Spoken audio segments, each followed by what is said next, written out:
Ni ko ani sogoma mogote kuma sabula sharia ko kan wɛrɛ la ko donnen tɛ français ko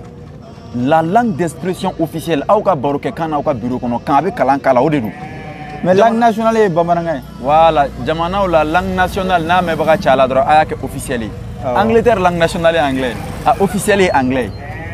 donc Mali t'a la an bɛ bamanankan de don fɔlɔ o la an b'an yɛrɛ kala i ma ye ala an tɛ se k'an yɛrɛ dɔn 9e leçon lajɛ révolution française depuis wagati jumɛn o ye faransi jamanadenw murutila ka ɲɛsin faransi ma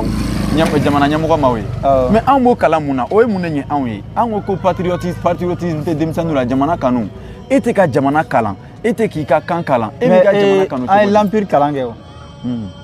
l'empire du Mandé l'empire du Ghana olu bɛ kalan ekɔli la o voilà an ma bɔ olu la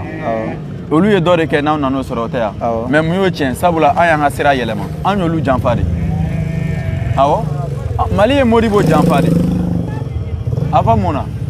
Modibo tun ye sira min ta ni Mali tun y'i sen da Modibo sen da nɔ kan bi tun b'a sɔrɔ Mali fana tun développelen don i ko Chine wa ni Mali ye français bɔ a ka fɛn na don o don ko Mali fɛn bɛɛ segira Mali ma tɔnɔ min bɛ bɔ Orange la o bɛ don Maliden jeunes caman bɛ taa baara la Orange la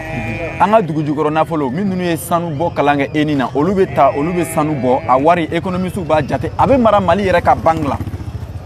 o la Mali kumalatigɛ fɛnɛ tɛ jeune dɔw fɛnɛ murutilen don sisan u kɛlen don ka fan bɛɛ kɛ mankan ko fɔ France ka taa le départ de la France n b'o fana jaabi i y'a faamu mais olu ko France yɛrɛ ka bɔ Mali territoire sanfɛ voilà n b'o yɔrɔ ɲɛfɔ ne hakilina lakale olu mɔgɔ dɔw ɲɛna bonya n'u hakilina ma cogo di Faransi sariya bɛ yɔrɔ min na ni yen tɛ Faransi dɔ ye yen yɔrɔ jumɛn ye aw bɛ wuli ko an ka Faransi gɛn Faransi ye jamana tɔgɔ de ye ko Mali an bɛ Français de gɛn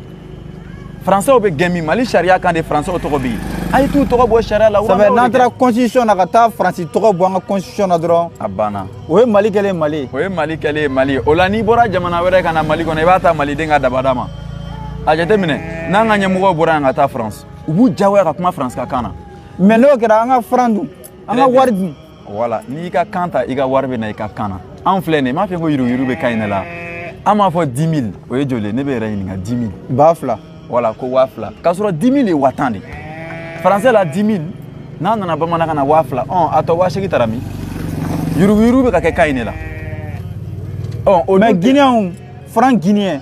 olu dun wa Guinée de dun très bien Guinée fana ye Ahmed Sékou Touré fana janfa m'o yɔrɔ fana ɲɛfɔ Ahmed Sékou Touré ye français gɛn parce que a y'u ye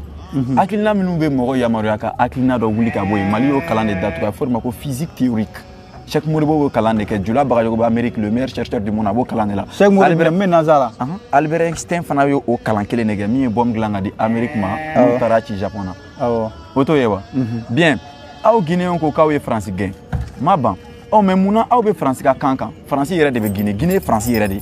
donc dugujukɔrɔ nafolo minnu kan ka kɛ ka nafolo wari giriya o ye France ka contrôle de b'o kan Guinée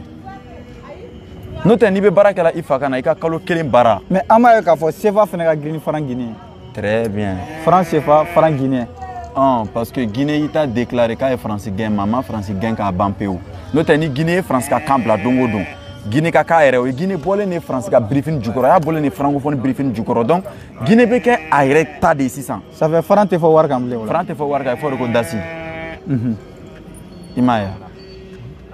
ten de don faransikanw jateminɛna n'a ka kan de e bɛ ka kuma mɔgɔ min ka kan na i b'a tigi bolo de o bɛ se ka mun de bɔ a ta la u tɛna ni kɛlɛ ye o bɛ na wa i m'a ye ko partenariat gagnant e nin b'i bolo ne nin bɛ n bolo ne b'a fɔ ko ne ni nin ka kan ko mais e ta kan ka partenariat gagnant k'o k'aw kɔrɔ mais an bɛ ka ye k'a fɔ hali an ka école français de bɛna u bɛna ka na ni projet ye ka tila ka financer an yɛrɛ ka école an ka dɔgɔtɔrɔso anw t'a dɔn ko anw bɛ ka faransi ka kan kalanni min kɛ k'a bɛ faransi bila ɲɛfɛ o ni Angleterre bɔra yen ni anglais bɔra yen jamana minnu ka langue officielle don i b'a ye français de deuxième ye i n'a fɔ anglais fɔlen don jamana 57 français jamana 29 arabe jamana 28 espagnol ye jamana 27 ye n bɛ filɛ a information ma wagati min na a tun bɛ ten de i m'a ye bon n'an ye français fa bila dɛ mɔgɔ min bɛ sara tile kɔnɔ 1000 dɛ o tigi bɛ sara 5000 de n ka ma fɔ jɔn jamana wari 5000 de ma ko 1000 5000 mais est-ce que wari t'a valeur de bolo parce que an b'a ye k'a fɔ 1 euro e tigɛ la 655 n'i y'o falen yan o bɛ bɛn 100 dɔɔnin de ma anw tɛ faransi ka jɔn jamana ye yan n'anw bɔr'o la anw yɛrɛ b'an ka wari de giriya sisan ni an yɛrɛ ka dugu jukɔrɔ nafolo ye. Algérie tɛ nin yan. Algérie n'i y'a sɛbɛnlen wari kan ko 1 dinar o ye dinar kelen de ye. I n'a fɔ Ghana o ye 1 cedis, i n'a fɔ Nigeria 1 naira. Oh mais munna an ta bɛ daminɛ 5 la. Mais an ka dirigeant de bɛ se ka nin falen wa ou bien population de bɛ nin falen. Voilà, dirigeant o population o nin ye bɛɛ de ka kungo ye. Nin ti parti politique ko ye. Politicien si ɲɛ tɛ nin na u bɛɛ cogo dɔn na. Militaire kalan bɛ mɔgɔ yamaruya ka nin kɛ. Militaire tɛ se ka taa a école la bilen ka nin kɛ. A tɛ militaire yɛrɛ ka sira kan. O la n bɛ to ka fɔ n ka kumaw na n ko jamana ɲɛmɔgɔ ti jamana lataa ɲɛ. Université de bɛ jamana diriger. Université diɲɛ gɛlɛya bɛ kalan yɔrɔ min na k'a sɛgɛsɛgɛ olu de b'a lataa ɲɛ. Donc a bɛ suda maliden bɛɛ la min se ye k'a lase CNT mɔgɔ min ma a ka se Maliki Diawo ma a ka lase Bandaw ma u k'a ladon assemblée kɔnɔ wasaden bulon kɔnɔ u k'a voter u k'an bɔ français la anti français sa Mali gɛlɛya bancogo de filɛ nin ye. Mais an filɛ nin waati na n'i ye nin kuma fɔ u kana fɔ ko i kunkolo tiɲɛnen don ou bien ko wɛrɛ parce que an bɛ k'a ye k'a fɔ an ka dirigeant yɛrɛ bɛ siran France ɲɛ. U bɛ siran France ɲɛ sabula olu nana sɔrɔ Mali bi France bolo olu b'a ye de donc olu tɛ. Et puis hali an ka assemblée nationale la.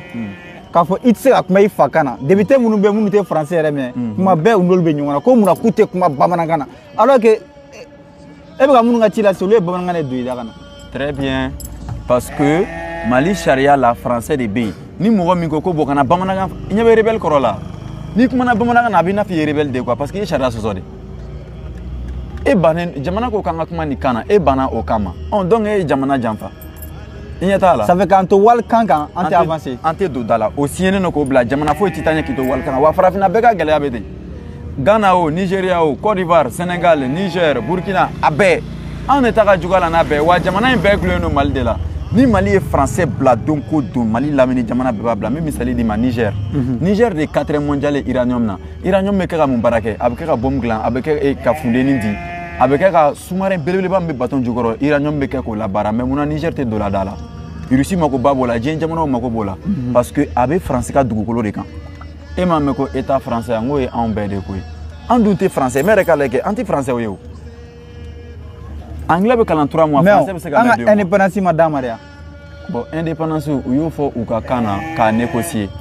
comment ça négocier kɔrɔ an ka sigi ka fɔ k'a la ka bɛn mɔgɔ min nana bɛn e kan k'e minɛ bon yɛrɛma hɔrɔnya tɛ négocier o a bɛ puruti de f'a bɛ jelikɛnɛ bɔ bon ne fana ye miiri o gɛlɛya bɛɛ de la ka n'a lajɛ a bɛ se ka dabila cogo min na ka sɔrɔ kɛlɛ t'a la Mali bɛ cun ni français de Musa Mara tɛ se ka nin wuli Asimi ninnu si tɛ parce que olu si t'a gɛlɛya i m'a ye Cheikh Modibo ninnu bɛɛ b'u ka kuma fɔ bamanankan na o bɛ ɲinɛ k'a fɔ ko Mali bɛ ka kalan kɛ français la